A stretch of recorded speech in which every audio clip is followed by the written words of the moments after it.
हो या फिर कह सकते हैं जेजेपी हो, क्योंकि देखा जाए तो ये पारिवारिक पार्टियां हैं और जाहिर सी बात है कि एक दूसरे का साथ जो है ज़रूर देते हुए नजर आएंगे। क्योंकि देखा जाए प्रदेश में जिस तरीके से जेजेपी की हालत है ये किसी से छुपी नहीं है। भारतीय जनता पार्टी को जब उन्होंने समर्थन दिया था तो उनके पास 10 विधायक थे, लेकिन अब मौजूदा जो हालात है उनके 7 विधायक जो है वो कोई कांग्रेस में कोई भारतीय जनता पार्टी में चला गया। तो ये आने वाले समय में दुष्यंत चौटाला किसी भी तरीके से गठबंधन से इनकार नहीं करने वाले, क्योंकि देखिए और जिस तरीके से आपने जिक्र किया इनेलो का, देखिए मुझे नहीं लगता कि इनेलो उतनी बड़ी पार्टी है कि आने वाले समय में वो किसी पार्टी से गठबंधन। नमस्कार, मैं नाज़मीन खान और आप देख रहे हैं SPN 9 न्यूज। हरियाणा की 90 विधानसभा सीटों पर विधानसभा का चुनाव है और चुनाव नजदीक आ रहा है, लेकिन राजनीतिक पार्टियों के आधार पर देखा जाए तो गठबंधन टूट भी रहा है और गठबंधन नए बन भी रहे हैं। लेकिन भारतीय जनता पार्टी इन तमाम गठबंधन में अपना फायदा साधने की फिराक में लगी हुई है, जिस आधार पर भारतीय जनता पार्टी ने कहा कि उन्हें किसी गठबंधन की जरूरत नहीं है, वो अकेले अपने दम पर हरियाणा में सरकार बना सकती है, हरियाणा में 70 पार कर सकती है। लेकिन वही भारतीय जनता पार्टी जब एक एक करके तमाम अपने निर्दलीय विधायकों को, अपने निर्दलीय सहयोगी दलों को नाराज करती हुई नजर आई, सीट शेयरिंग के फॉर्मूले के आधार पर किसी को एक सीट भी नहीं दी और जिसके बाद कई पार्टी के दिग्गज चेहरे पार्टी छोड़ने पर मजबूर हुए। यहाँ तक कि निर्दलीय सहयोगी दलों ने भी समर्थन वापस ले लिया।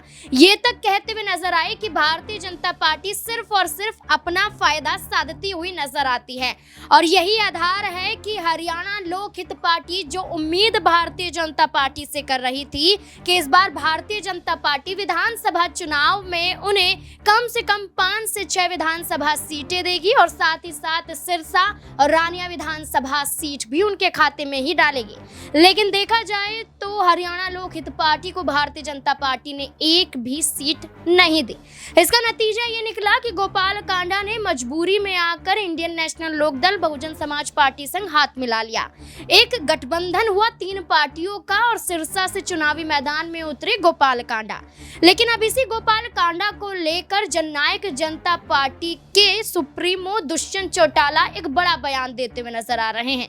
दुष्यंत चौटाला का दावा है कि गोपाल कांडा जल्द भारतीय जनता पार्टी को अपना समर्थन दे सकते हैं, क्योंकि भारतीय जनता पार्टी ने सिरसा से अपना उम्मीदवार रोहतास जांगड़ा का नाम वापस ले लिया है और ये कहा जा रहा है कि कांग्रेस पार्टी को हराने के लिए नाम वापस लिया गया है। यानी कि सीधे तौर पर सिरसा से गोपाल कांडा को जिताने की उम्मीद भारतीय जनता पार्टी भी लगा रही है।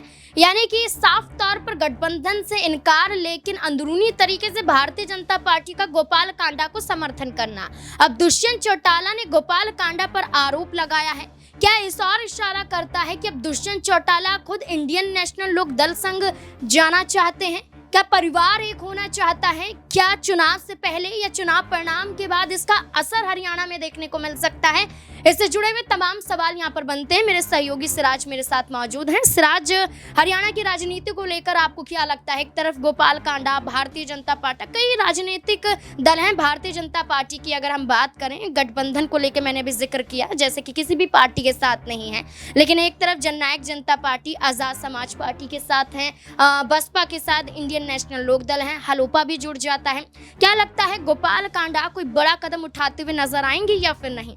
जी देखिए, हरियाणा की राजनीति इस वक्त काफ़ी ज़्यादा दिलचस्प होती जा रही है और ख़ास तौर पर देखा जाए तो गोपाल कांडा के खिलाफ जिस तरीके से भारतीय जनता पार्टी ने अपना उम्मीदवार वापस लिया, इससे साफ संकेत मिलते हैं कि कहीं ना कहीं अंदरूनी तरीके से भारतीय जनता पार्टी ने गोपाल कांडा को समर्थन दे दिया है। हालांकि पहले गठबंधन पर बात नहीं बन पाई थी, लेकिन अब जिस तरीके से परिस्थितियाँ बन रही है, जाहिर सी बात है कि भारतीय जनता पार्टी को इस बात का आभास हो गया है कि कहीं ना कहीं जो क्षेत्रीय नेता हैं उनके साथ जो है पकड़ बनाना काफ़ी ज़्यादा अहम है। क्योंकि हमने देखा लोकसभा चुनाव में भी बहुमत के आंकड़े को पार भारतीय जनता पार्टी नहीं कर पाई है। उसकी वजह से जो सहयोगी दल है, जो क्षेत्रीय दल हैं, वो कहीं ना कहीं काफ़ी ज़्यादा सरकार बनाने में भूमिका निभाते हुए नजर आए। तो यही जो परिस्थितियां हैं वो इस वक्त हरियाणा की राजनीति में भी देखी जा रही है और देखा हमने कि अभी जिस तरीके से मौजूदा जो सरकार है हरियाणा में, वो कहीं ना कहीं सहयोगी कह सकते हैं कि नेताओं के बदौलत, जो निर्दलीय विधायक है उनकी बदौलत टिकी हुई है। तो ये तमाम चीज़ें जो खुलकर अब सामने आ रही हैं, और जाहिर सी बात है कि जिस तरीके से जेजेपी और कह सकते हैं आज़ाद समाज पार्टी का गठबंधन हुआ है, ये भी कहीं ना कहीं अपने आप में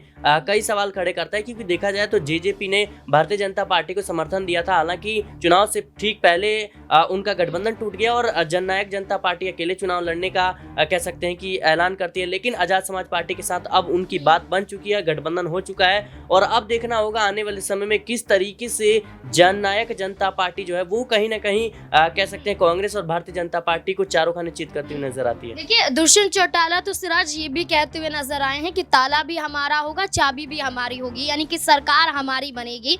दुष्यंत चौटाला ये दावा करते हुए नजर आते हैं। लेकिन दूसरी तरफ कांग्रेस पार्टी पर हमला नहीं, लेकिन इंडियन नेशनल लोक दल को लेकर बार बार उनके बयान जाहिर तौर पर सार्वजनिक रूप से सामने आते हैं। अब दुष्यंत चौटाला जो एक परिवार के रूप में देखे जाते हैं, अजय चौटाला, नैना चौटाला, यहाँ पर दिग्विजय सिंह चौटाला, अर्जुन चौटाला, पूरा परिवार है। यहाँ पर अभय चौटाला की बात करें तो एक वक्त पर वो ये कहते हुए भी नजर आए थे कि नादानियां थी दुष्यंत चौटाला और दिग्विजय सिंह चौटाला की, जिन्होंने इंडियन नेशनल लोक दल को तोड़ दिया और भारतीय जनता पार्टी को जननायक जनता पार्टी के तहत समर्थन देते हुए नजर आए।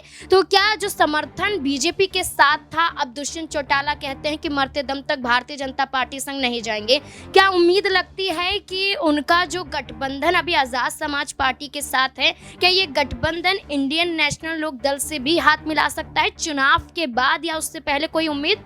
जी देखिए, अभी जिस तरीके से परिस्थितियां बन रही है, चुनाव से पहले कोई भी उम्मीद नहीं दिखाई देती। लेकिन मुझे लगता है कि चुनाव के बाद अगर आंकड़ों का खेल जो है वो कहीं ना कहीं पेच फंसता हुआ नजर आता है, तो जाहिर सी बात है इसमें कोई भी हिचक नहीं होनी चाहिए, इनेलो हो या फिर कह सकते हैं जेजेपी हो। क्योंकि देखा जाए तो ये पारिवारिक पार्टियां हैं और जाहिर सी बात है कि एक दूसरे का साथ जो है जरूर देते हुए नजर आएंगे। क्योंकि देखा जाए प्रदेश में जिस तरीके से जेजेपी की हालत है, ये किसी से छुपी नहीं है। भारतीय जनता पार्टी को जब उन्होंने समर्थन दिया था तो उनके पास 10 विधायक थे, लेकिन अब मौजूदा जो हालात है उनके 7 विधायक जो है वो कोई कांग्रेस में, कोई भारतीय जनता पार्टी में चला गया। तो ये तमाम परिस्थितियां हैं जिससे जेजेपी की जो हालत है वो खस्ता नजर आ रही है। तो मुझे लगता है कि आने वाले समय में दुष्यंत चौटाला किसी भी तरीके से गठबंधन से इनकार नहीं करने वाले। क्योंकि देखिए, और जिस तरीके से आपने जिक्र किया इनेलो का, देखिए मुझे नहीं लगता कि इनेलो उतनी बड़ी पार्टी है कि आने वाले समय में वो किसी पार्टी से गठबंधन ना करे। क्योंकि देखिए, जिस तरीके से अभी कह सकते हैं कांग्रेस और बीजेपी का वर्चस्व है हरियाणा की राजनीति में, मुझे लगता है ये तमाम क्षेत्रीय दल हैं, ये खुद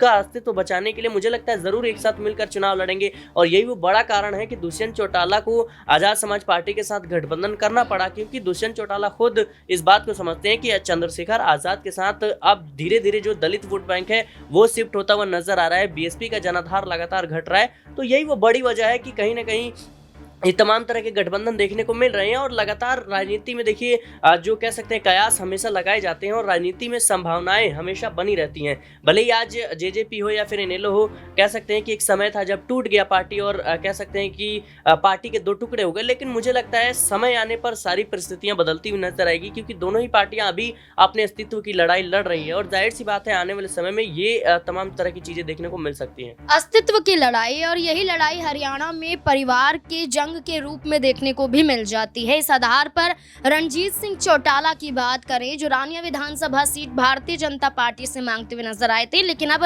निर्दलीय चुनावी मैदान में उतरते हुए नजर आते हैं और अभय चौटाला के सीएम बनने को लेकर चुटकी लेते हुए दिखाई देते हैं, जब ये कहते हैं कि एक विधायक के साथ सीएम बनने का सपना देखते हैं। यानी कि 2019 के विधानसभा चुनाव में सिर्फ एलनाबाद से खुद अभय चौटाला चुनाव जीतते हुए नजर आए थे और इसके आधार पर इंडियन नेशनल लोक दल का जो अस्तित्व था वो खुद अभय चौटाला के जरिए तलाशता हुआ नजर आ रहा था। अब रणजीत सिंह चौटाला आरोप तो लगाते हैं, लेकिन तमाम राजनीतिक दल दावा कर रहे हैं कि उनकी पार्टी से सीएम चेहरा होगा।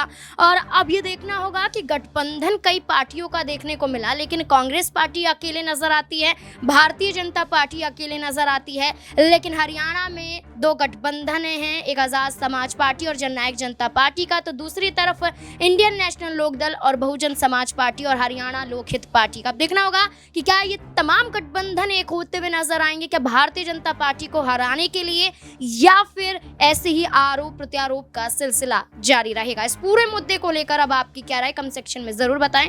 देखते रहें SPN9 न्यूज़। धन्यवाद।